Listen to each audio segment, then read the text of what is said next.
Okay, we'll begin with Guru Brahma, Guru Vishnu. Start.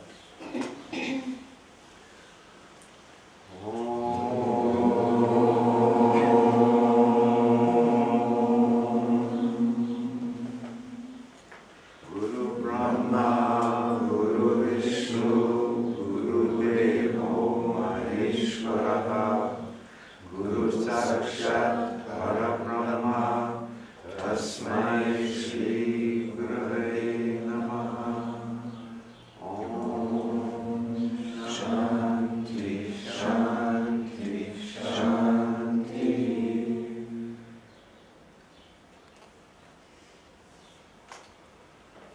So I thought this morning, last night, if you'll remember, I was talking about the method of Vedanta, how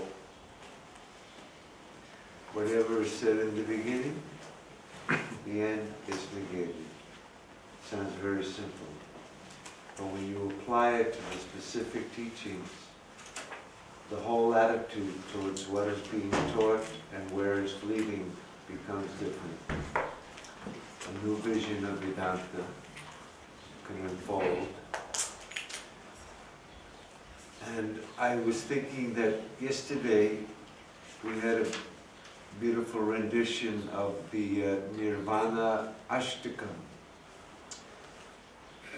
which is attributed, by the way, by most people to Shankaracharya. Whether it's his or not, we don't know, but it doesn't matter. But it doesn't contradict anything that he teaches.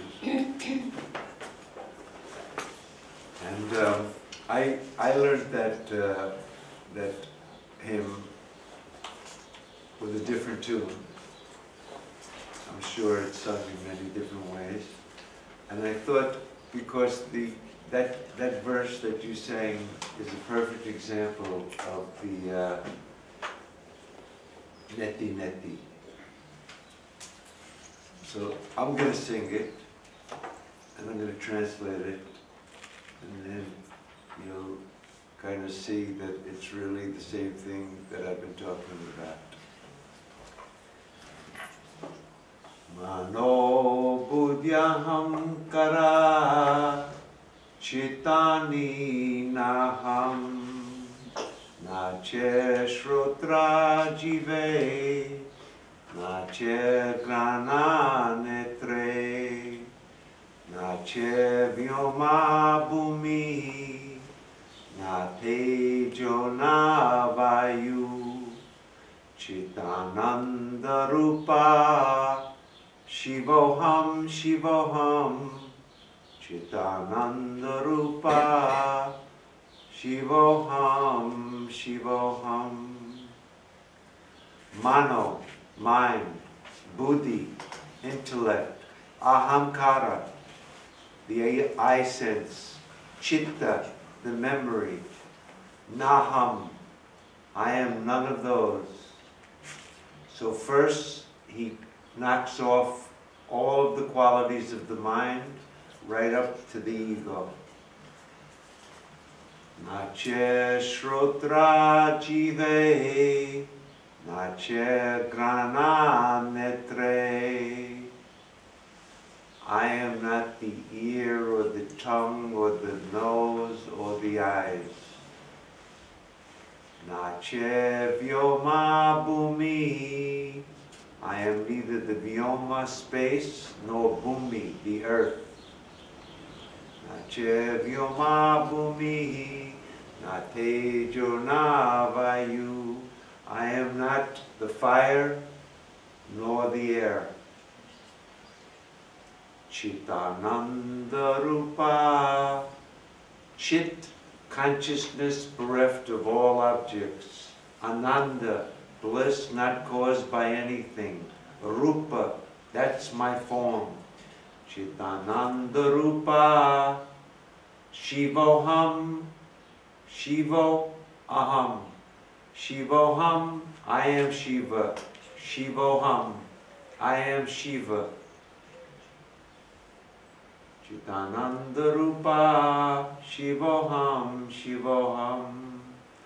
once you negate all of those things that we identify with, including, so that just like the Bhagavad Gita, when Krishna was talking about the Kshetra, he said the buddhi, the ahankara, the mahabhutani, that's vayu and tejas and bhumi. Same exact thing. I'm not any of those. Neti, neti. What remains? Chittananda Rupa, that form of pure conscious bliss. I am Shiva. I am Shiva. A beautiful chant, the whole Vedanta, right there. When he says, I am Shiva, he doesn't mean I am Shiva, the guy who lives up in Kailash Mountain, who's sitting there in meditation with his eyes half closed. That's not the Shiva I am. The word Shiva really means Mangalam, Sumangalam, extremely Mangalam. That's the meaning of there's, for almost all of these Hindu gods, there's a Puranika idea about it, and then there's the real Vedantic idea. The Puranic idea of Shiva is he has a bull and he lives up in Kailash and he's the great yogi. But the real meaning of Shiva is Mangalam, that which is auspicious. There's nothing as auspicious as your own self, because in it there's no fear, no duality, no limitations, no birth, no death. That's called Mangalam. It's the meaning of Mangalam. Shivoham, I am that Mangalam Chittananda. It's like Vishnu. The Puranika Vishnu has 8 arms. But Vishnu means that which pervades everything is Vishnu. That consciousness which is the very warp and woof of the whole universe. That's Vishnu. Sarva-vyapi Vishnu. That's the real meaning of Vishnu. Ganesha, not the name of an elephant god. Gana-esha. Gana is the body. Sanskrit's kind of funny. Gana and Isha means the Lord. When Gana and Isha come together, the and the E becomes A.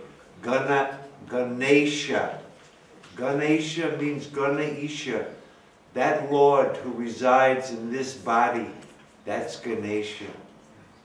That's the Vedantic meaning of Ganesha. You could go on with this. Krishna, not the guy with the blue guy with the flute. Krishna, he who is not of this universe is Krishna. He who's never come down, who has never entered into the world of duality is Krishna.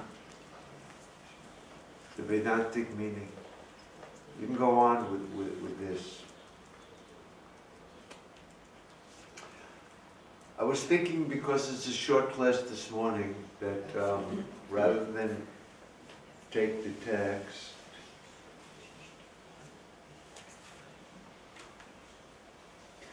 does anybody familiar? Yes.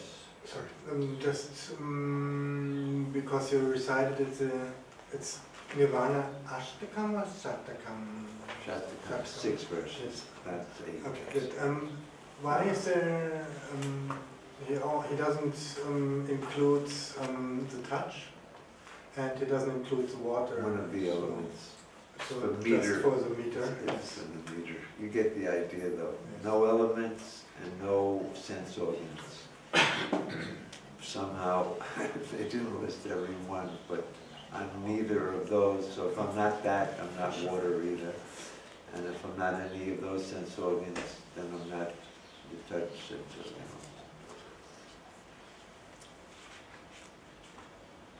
Has anyone ever heard of the morning remembrance prayer? Yeah? We do it here sometimes in the house. Ah. This goes, This is also attributed to Shankaracharya. And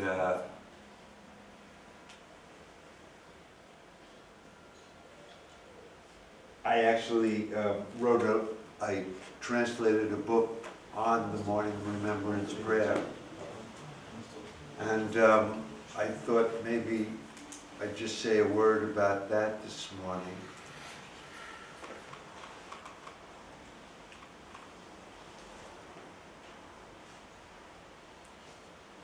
I'll just do the first verse. There are 3 verses in the morning remembrance prayer. It goes like this. Prata smarami hridi samspurat atmatattvam sachit sukham paramaham sagatim turiyam yat swapna jagara shishuptam avaiti nityam tat brahma nishkalamaham nache bhuta sangaha. This morning I remember that effulgence in my mind, which is the truth of the self. Tasmarami hridi samspuratatmatattvam satchit sukham, which is existence, consciousness, bliss. Paramahamsa gatim, which is the goal of all the Paramahamsas. That light that's shining in your mind is what every Paramahamsa is seeking. It's always shining right in your minds. That's the goal of the Paramahamsas. Paramahamsa gatim turiyam. It is the 4th compared to the illusory 3 states of waking, dream, and deep sleep. It's called the 4th. Shankara calls it Maya Samkhyam Turiyam. The illusory 3, it's the 4th. When there's no 3, then it's the 1. In relation to the illusory 3, it's called Turiyam. It's not a separate state. Sachit Sukham Paramahamsa Gatim Turiyam Yat Swapna Jagara Shishuptam Avaiti Nityam. That which eternally sees, which eternally knows, avaiti, nityam, always, with no break. The witness of this whole waking state, the witness of the whole dream state, and the witness of deep sleep. That witness which knows all of these and is unaffected by any of it. Swapna jagara shishuptam avaiti nityam. Tat Brahma Nishkalamaham, that absolute reality, Tat Brahma, Nishkalam, with no parts. Tat Brahma Nishkalam Aham, I am that. Nache Bhuta Sangaha, and I'm not merely a collection of elements. This morning I remember that. When you wake up in the morning, this is the prayer that they recite. It's a beautiful morning prayer. There's 2 other verses. I won't do that now.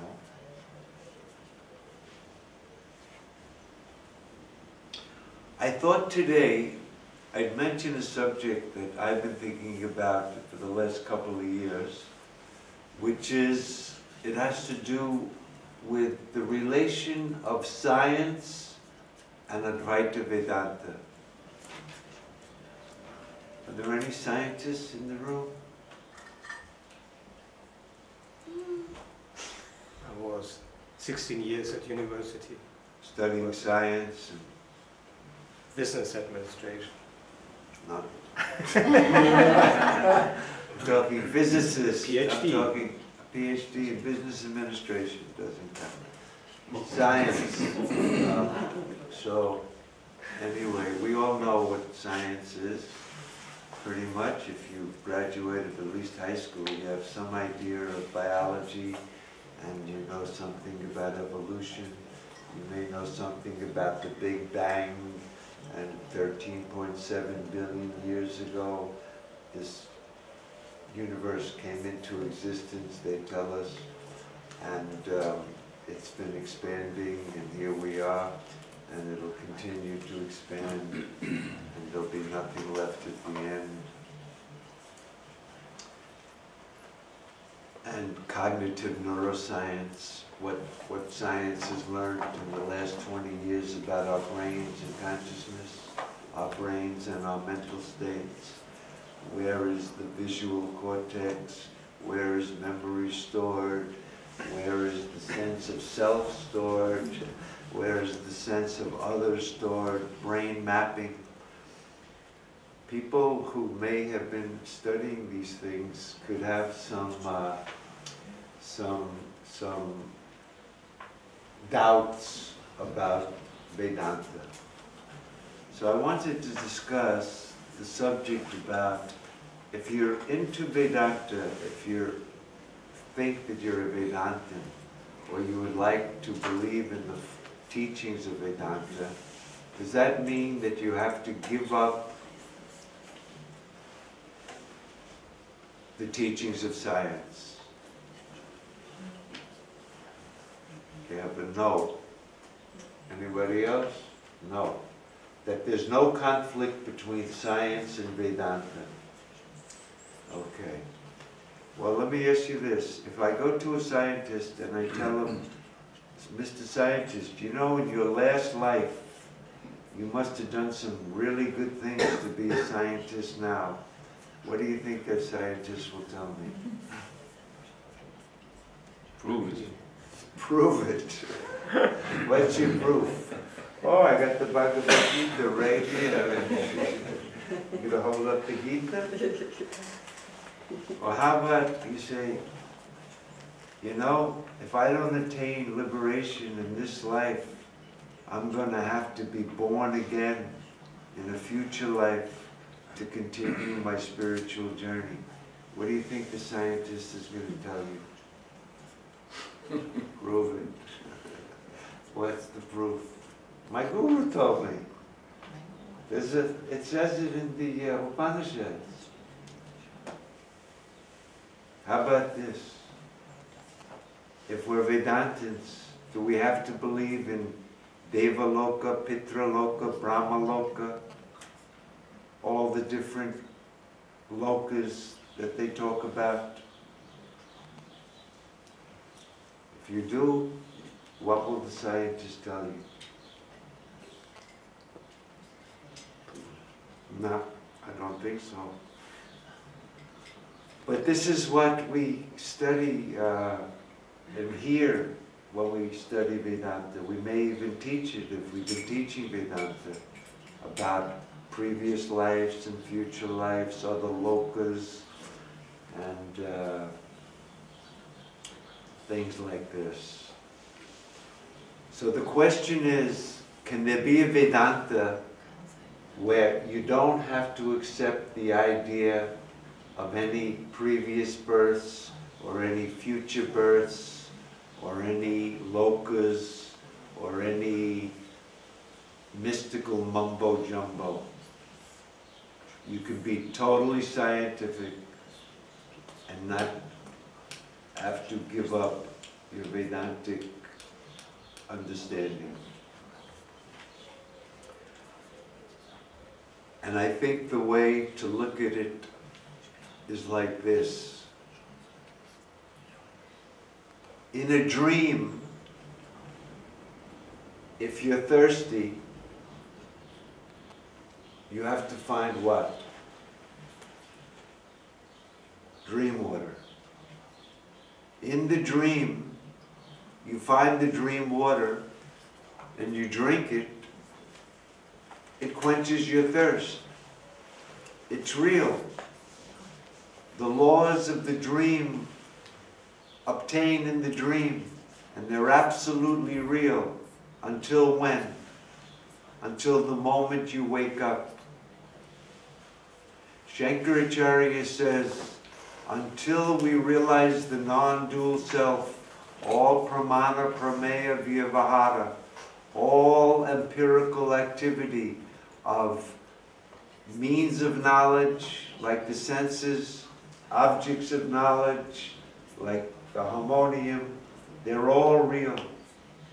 You can't negate them unless you wake up from this dream. So that in the waking state, if a scientist says that light travels at 186,000 miles a second, if the Veda says no, it travels at 50 miles a second, what will I believe? The Veda can't contradict science. In this state, science tells us how we got here, why it is, and it's all true within the dream of the waking state. So within the waking state, we can accept science 100%. The scientist is real, I'm real, the laws of science are real. But as soon as that waking state goes and the dream state appears, then the laws of the dream, in the dream, that's the only state I can chop off my head, put it on my lap, and have a conversation. That's the laws of the dream. It seems absolutely real until I wake up. Oh, it's just a dream. So my attitude is this. There's no conflict between science and Vedanta. In the waking state, this is all real. You did have a mother and father. They did get together, and their genes produced you. And here you are. And it's real that you're getting old, and that you're going to get sick. And when you get sick, the scientists can tell you why you're getting sick. And they may even be able to give you some medicine to help you with it. But eventually, you'll die, just like everyone else in the waking state. But it has to be seen that this waking state, from your point of view, from the point of view of your experience, is an object to you. It can't be you, and it can't be in you, because it appears and disappears to you. That's the subjective experience of it. That's what Vedanta is based on, your own experience. When you examine it from the point of view of your experience, that's called Sakshi Drishti. From the point of view of you as the witness, you as the subject, then you can falsify the whole thing. But as long as we're in the waking state, science is absolutely valid. The laws of science are valid. You don't have to reject them. You don't have to believe in a rebirth, previous births, lokas, any mystical mumbo-jumbo, no woo-woo, no trances or special psychic, whatever that a yogi can make himself into a little atom, or a yogi can have many bodies. Do you have to believe that to be a Vedantan? Absolutely not.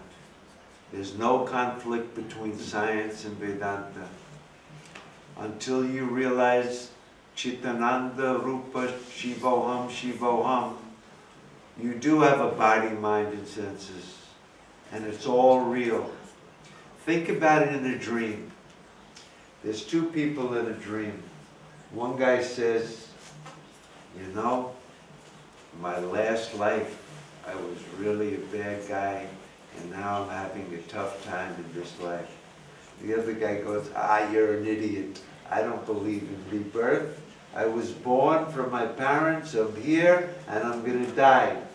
And they're having an argument about, is there only one birth?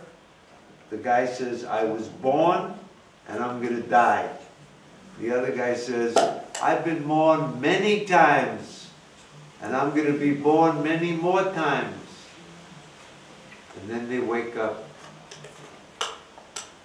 Who was right? The guy who thought I was born only once, or the person who thinks I was born many, many times? Neither of them. Nobody was born. Nobody died. It was just a dream.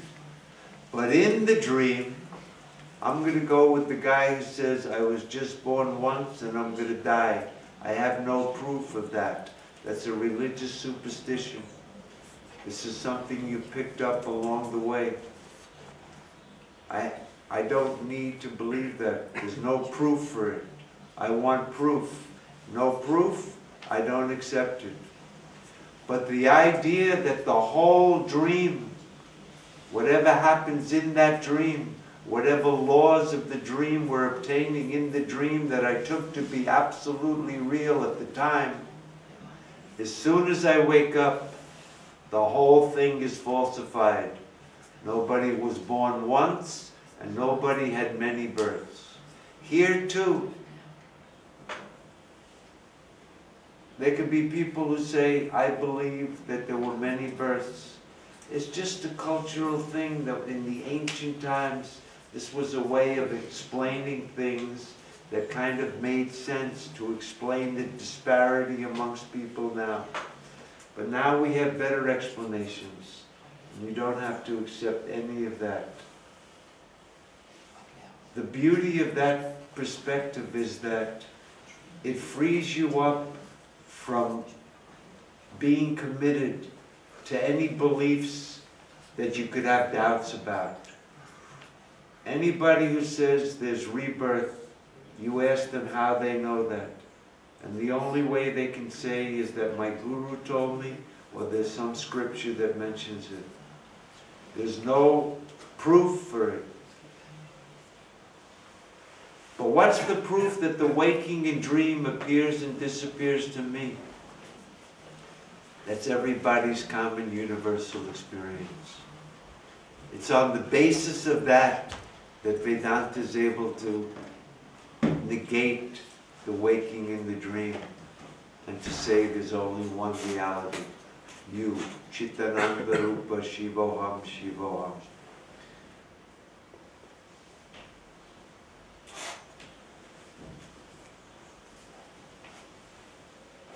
In the waking state, the scientist is real.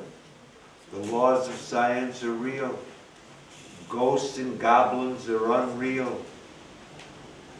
Other lokas are unreal.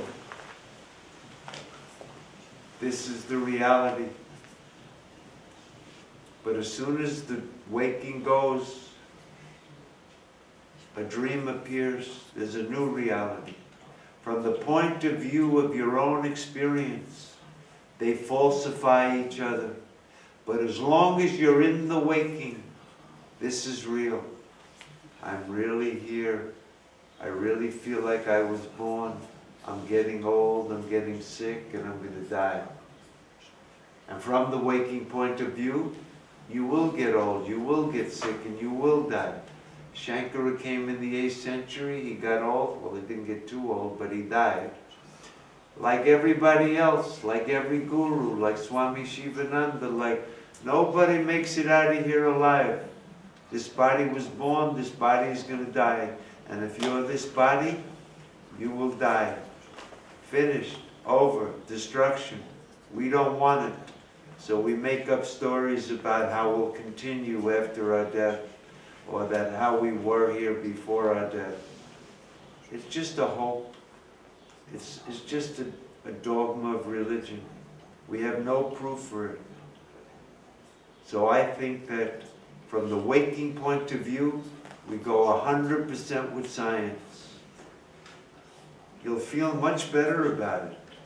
You won't have to have any beliefs that other people can make fun of you, because you're believing something in which there's absolutely no evidence for. Question. Okay. 2 questions. 100% that from the waking, you believe in science 100%. Science 100% will say that dream is a state of waking. That's one question. Second question is, there's no proof that dispels. There's no proof that reincarnation is not what actually happens. It's not a fact.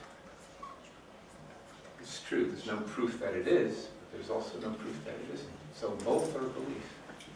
Suppose I told you I believe this spaghetti monster that's circling Venus. That's what I believe. Irrational. Why? There's no rational, logical There's basis no proof for for it. it? But there's logical, rational question about reincarnation. You see, everything comes back. You know, I'm breathing an atom of Julius Caesar's breath, last breath.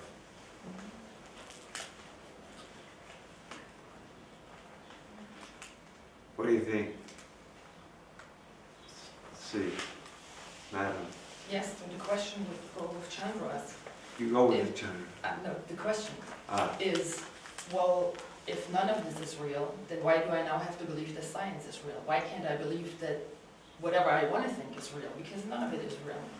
why can't you believe whatever you want is real? Yeah, so in this state that I'm in, where I'm thinking that I'm a body,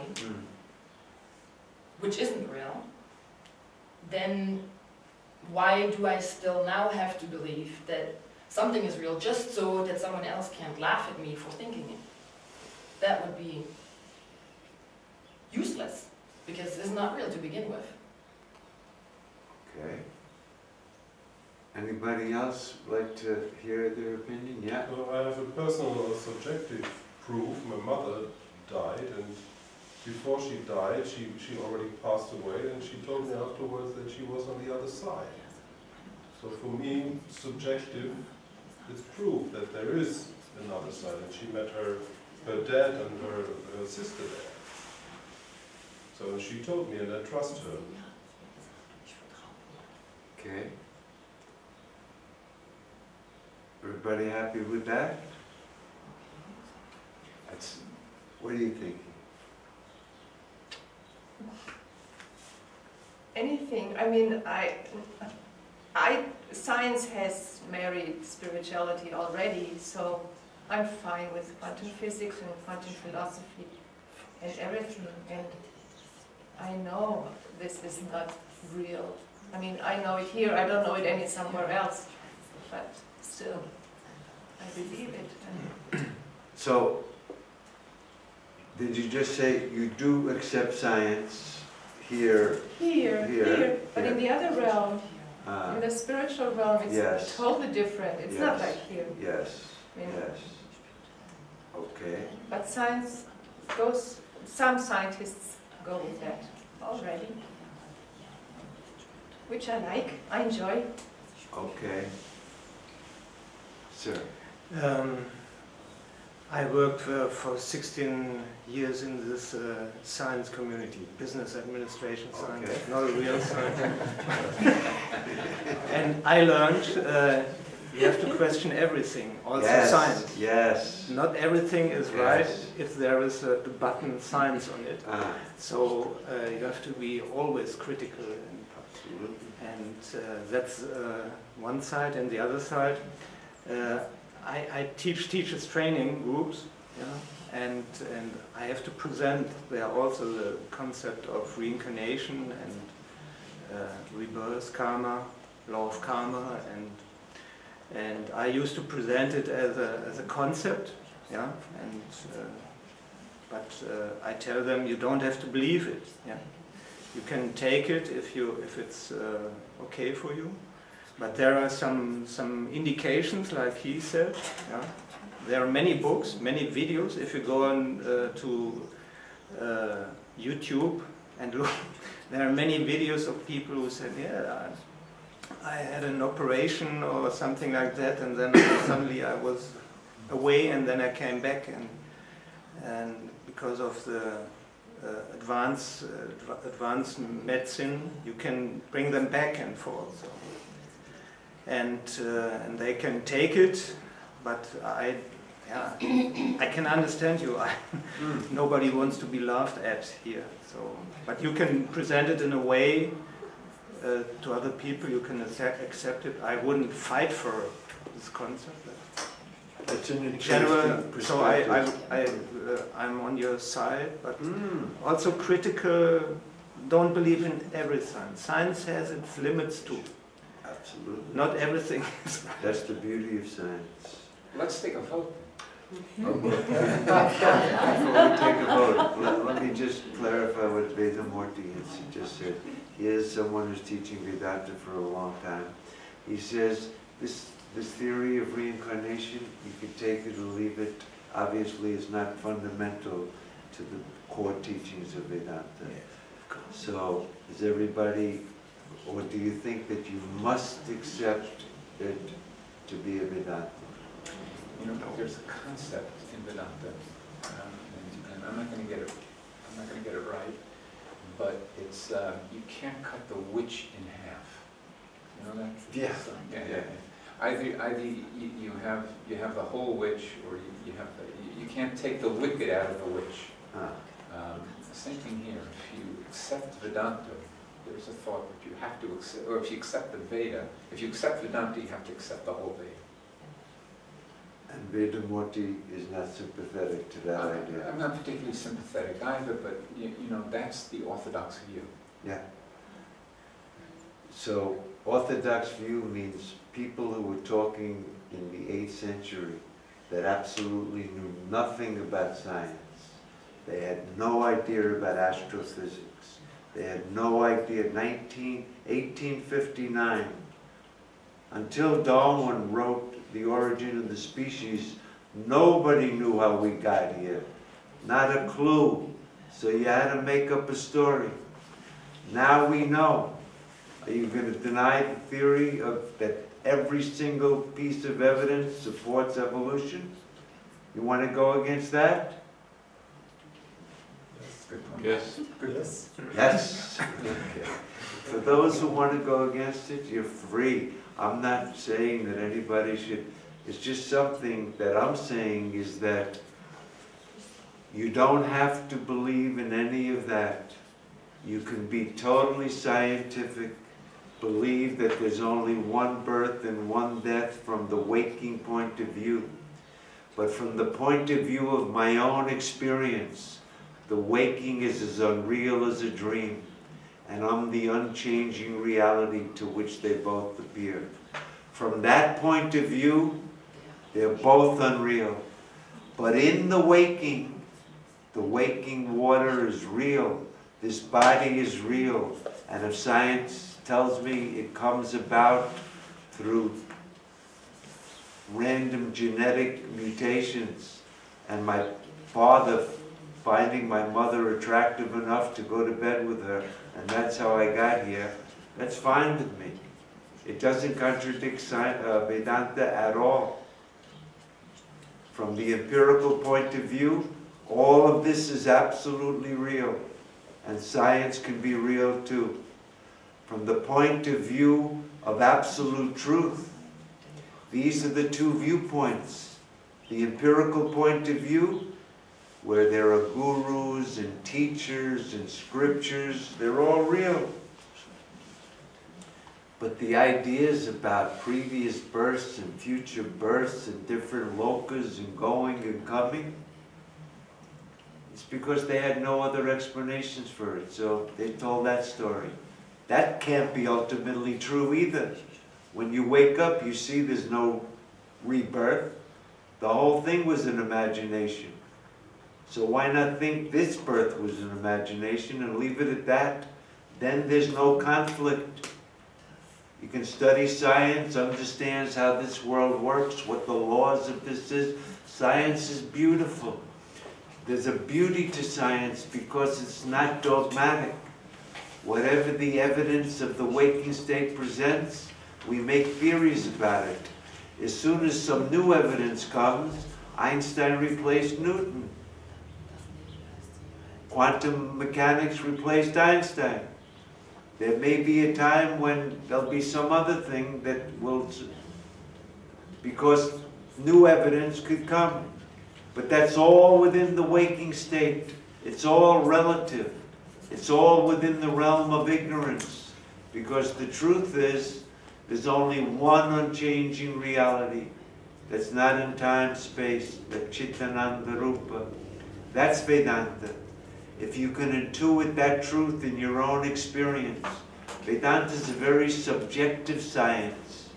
It's the science of your own experience. We've all made a mistake about our experience. We've taken the subject to be the object. If you examine your experience, you'll see that the subject is not the ego. It's not even in the waking state. It's not even in time. They're all objects to you. That's the experience. Nobody can deny that. Nobody can cancel that. No scientist can refute that. But if you start talking about things that are not in your experience, that you would like to be the case, oh, when this body goes, I'll continue as a jiva traveling to different, or taking all of this, you don't need to believe it. This is just something for everybody to think about. I'm not going to be dogmatic about it, but my opinion is you can go 100% with science and be an Advaita Vedantin with no conflict. There's no conflict. Shankara says until we wake up, all pramana prameya vyavahara, the means of knowledge, whatever they establish, if science can see that the universe is expanding, it's expanding. It's all valid. In the old days, they used to think that in times of Shankara, if you got sick, a demon may have possessed you. Now we know about the germ theory of disease. They didn't know the cause of disease. They thought it was your bad karma or some possession. We don't believe that now, I don't think. Right? Germs, viruses, how do you get AIDS? Because you were a bad person in your last life? Or you slept with the wrong person with no protection? They had no explanation, so they said something. But Vedanta is not based on our theory of how you get sick. There are no germs. There's nobody getting sick from the point of view of your true self. But from the point of view of Vyavahara, I say all of this, we have to accept it just as it appears. Were you going to say something, sir? Well, I had the idea to ask the scientist about if he thinks that I exist. Do I exist? The scientist, I think, will say, yes, you do exist. And I will ask, so am I separate from existence itself? And I think he will probably say, no, you are not separated from existence itself. And I could ask, is a person 500 years ago separated from existence itself, or 500 years in the future separated from existence itself? And he will probably say, no, it's not. And that would be my point to say, it doesn't really matter if I am reborn or not reborn, because I'm one with the existence itself, and you can define that as existence is the multiplicity or plurality it seems to be. And you can say, I am reborn then and then, but you can withdraw this altogether and say, I'm just existence. That would be approach in my mind. Everybody heard that? That even the scientist says that I exist, and 500 years ago, whatever I exist of matters. That's what I exist of, according to the scientist. I'm nothing but matter. Scientists are materialists. They're not supernaturalists. Everything is nature. There's nothing beyond nature. To be committed to science means nothing supernatural. So when he says, yeah, you existed at the atoms that make you up right now, and when this body goes, you'll continue to exist as the earth, food for the worms. You'll exist as the worms, because they'll eat you up and they'll continue. So that type of existence, no problem, because matter and energy are indestructible and eternal for science.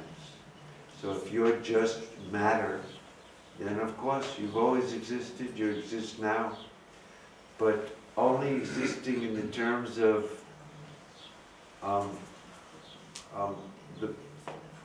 the five bhutas, the elements. You're made up of elements. There's no soul in you. There's no homunculus, no ghost in the machine that's going to continue after that body goes. If you want to take existence, meaning that I'll always exist because I'll always be made, I'm atoms, and those atoms will continue even when this body ceases, then that's a type of immortality that has nothing to do with the idea that me, the person, will continue.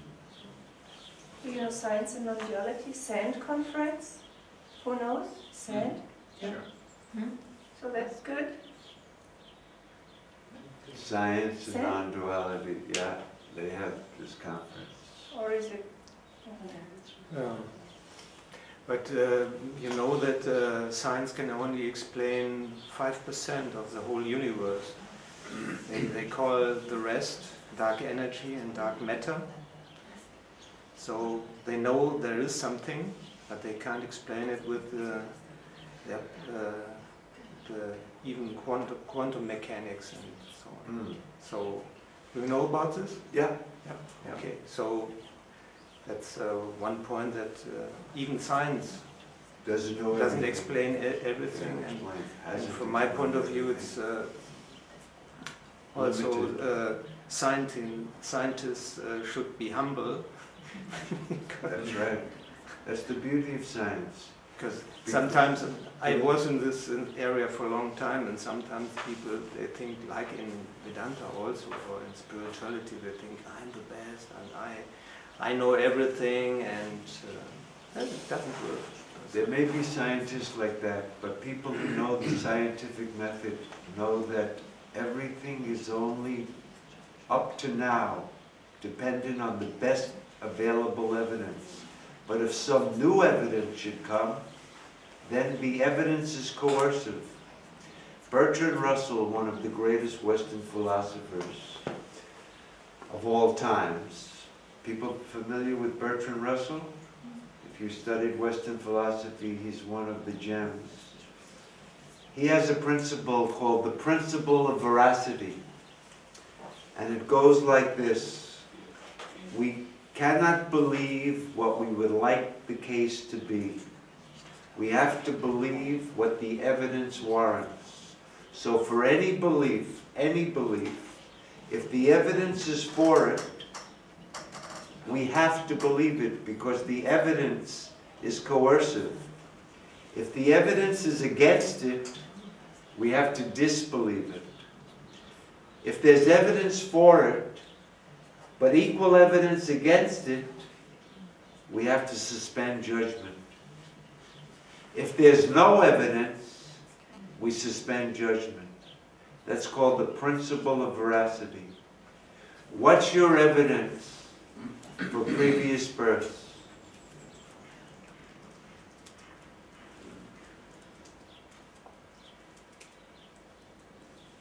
We heard one possible evidence. Other people bring up near-death experiences. They think they died, and on the operating table they went and saw the other world, came back, said there is something after death. The different abilities of the people. There's some genius. People start the same, but there is maybe one musical genius, and the other one is knows nothing about music, and so maybe that they acquired these qualities in previous lives. May explain. Maybe explain it. May. But there might be only a little bit of evidence, but not really proof. But there may be another way of explaining that capacity that doesn't require the belief in something that is woo-woo.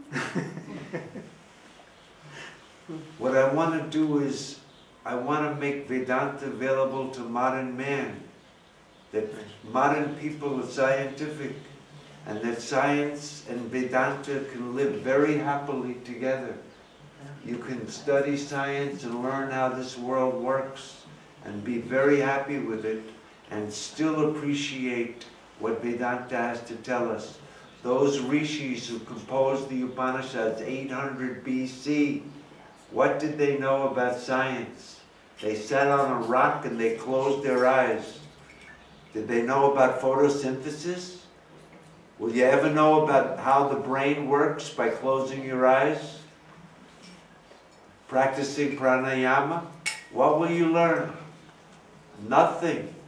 You'll learn nothing about how the world works by meditating.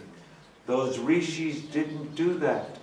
What they did was they examined their own experience, that subjective experience that they themselves were having, and they came up with the conclusion that on the basis of my own experience I can realize that my nature never changes. I am the ever-present awareness. Everybody can validate the truth of that in their own experience. As soon as the mind is out, now you can be a scientist. Because when the mind is on the world, how does that work? Why are trees green? Why does the sun, how does it give off? All of those things, don't go to the Upanishads for the answer for that. They won't tell you. They didn't know. They couldn't know. Science didn't even begin until the Enlightenment. But there's no conflict. I feel perfectly comfortable with, in the waking state, I accept science fully. I don't have to believe in any type of other worlds, other locus, previous births. I take it like science tells me. But from the point of view of absolute truth, this waking state can't be real. It's changing, it comes and goes. How do I know that? Because there's an unchanging reality. This is my experience. And nothing can contradict that experience. The scientist can't contradict it. He's stuck in the waking state. The waking scientist is telling me about the laws of the waking world. As soon as I'm in the dream state, there's a dream scientist. He's telling me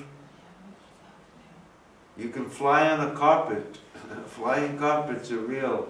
And whatever, the laws of the dream hold true in the dream. And there could be a scientist who can explain how those laws work. And they're all true in the dream. But as soon as I wake up, that scientist, the laws, the guy who believed in reincarnation, the guy who said, no, there's no reincarnation, I believe in science. From the point of view of myself, the whole thing was a dream. From the point of view of myself, this whole waking is a dream. But in the waking, we go with the scientist. Why not? It doesn't contradict Vedanta. It contradicts the idea that dream is a separate state, a separate reality. Everybody thinks that the waking is the real state and that dreams are false. Scientists say that, right? And we all believe that. The waking is real, and my waking mind creates, when I go to sleep, an imaginary dream world. So the dream is unreal, and the waking is real. Yes? That's how we take it. That's why we call this waking real, dream unreal. And that's what science understands too. Common sense takes it like that, science takes it like that. And we should take it like that. From the waking point of view, dream is unreal, and deep sleep is what? I'm unconscious. Who thinks they're conscious in deep sleep? I wasn't aware of anything. Sure.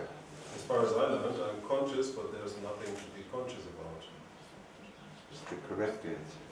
but we all believe. I'm conscious when I'm awake.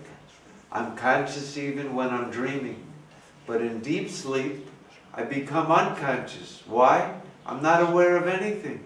I'm unconscious. And then when I wake up, I'm conscious. So consciousness is changing. Every Buddhist teaches this. Consciousness is constantly changing. There's nothing that's not impermanent. But the Vedantic point of view is that if you examine your experience, you'll see that when you say, I wasn't aware of anything, you haven't denied your consciousness. You've denied the thing. How do you know you weren't aware of anything? It's because it's my experience. It's in the light of that consciousness that I say I wasn't aware of anything. I'm now aware of something. I'm not aware of anything. That consciousness didn't change. It's the thing that was changing, not the consciousness. If you examine it properly from your own point of view, then you'll see that the consciousness is present in all the states. You can do it right here in the waking state, because in fact, we really can't remember our dreams, our deep sleep. Why can't we remember our deep sleep? Because you weren't in deep sleep. How could you remember it? You have to have had the experience of something to now recollect it. But you weren't there to experience deep sleep. Ira wasn't there to experience deep sleep. How does he now remember it? So in fact, remembering deep sleep is just an imagination in the waking state. In fact, remembering my dream is just an imagination in the waking state. You can't remember the dream because the dream is not an event in the waking time series that happened in the past that you now remember. If you really look at it, sukshma ikshita, if you look at it very subtly, you'll see a fact that waking time and waking state, waking space is stuck in the waking state. Time and space is in the waking state. When the dream appears, there's dream time and dream space that's stuck in the dream space. But there's no time that's outside of the waking and the dream where you can say waking came first, then dream, then sleep, as though the states were in time and space. Time and space is in the state. The states are not in time and space. So dream was not an event that happened in the past that you now remember.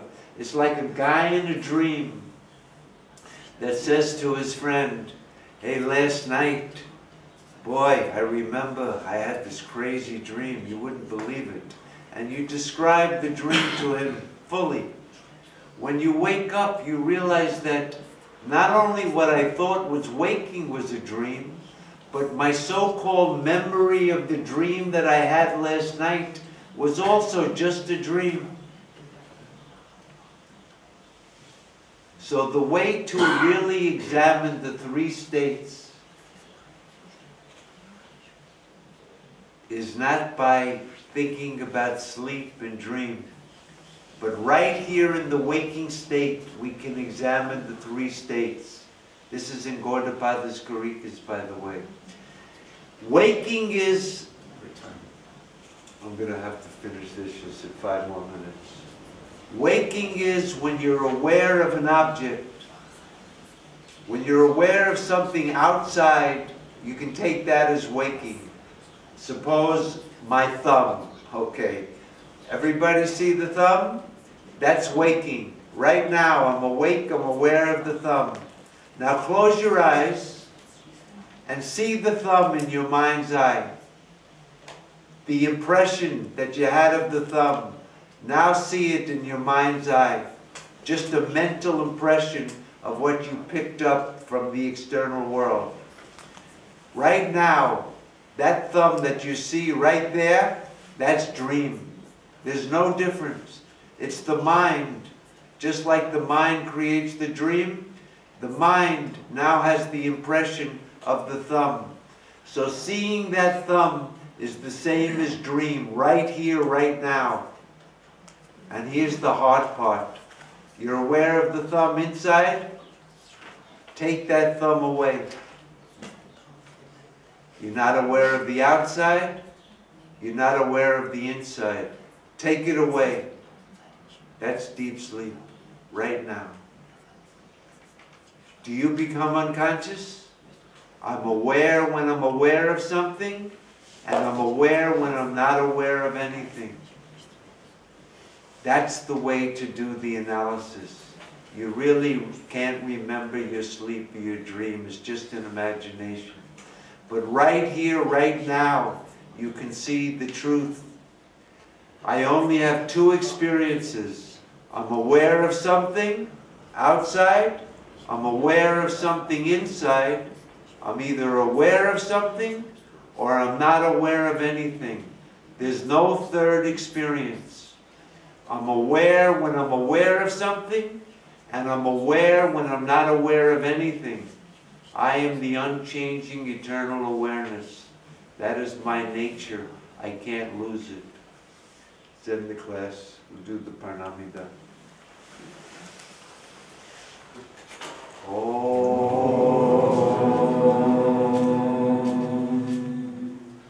Purnamada Purnamidam Purnat Purnamudachyate Purnasya Purnamadaya Purnameva Vashishyate